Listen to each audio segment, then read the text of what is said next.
One day, while in the town of Ashbur, a commotion erupted as a group of bandits stormed in, looking for trouble. My parents, along with a few others who were carrying weapons, quickly stood up to defend the town.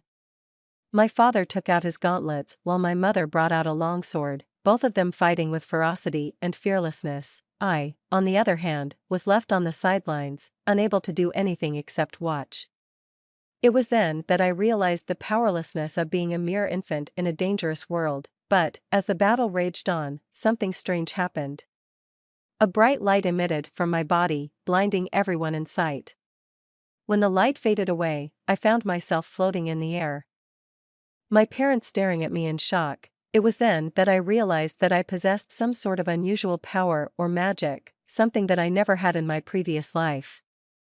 I may be a baby, but there was definitely more to me than meets the eye. As the bandits retreated, my parents and the rest of the town folk approached me, wonder and fear in their eyes. I may be young, but it was clear that I was something special, and with that realization, I knew that my journey had only just begun. The light at the end of the tunnel may have led me to a new life as a baby, but it also brought with it the promise of new adventures and challenges. Alice Lewin describes her adorable baby, Arthur, and her determination to be a strict mother. She reflects on her husband's past as an adventurer and how she is glad that he is now a guard instead. Arthur, on the other hand, is narrating his own story, experiencing difficulties in gathering mana to form a mana core. He tries to avoid suspicion from his family while training himself daily. Eventually, he successfully gathers all his mana into his solar plexus before an unexpected event occurs. Reynolds Lewin is excited to have a son and looks forward to teaching him about magic. He hopes his son will be an augmenter like him and can't wait to train him. Reynolds admits that his wife, Alice, is more talented than him, and they used to go on missions together when they were adventurers. They would hunt for mana beasts, which had unique abilities and born with mana cores, making them extremely valuable.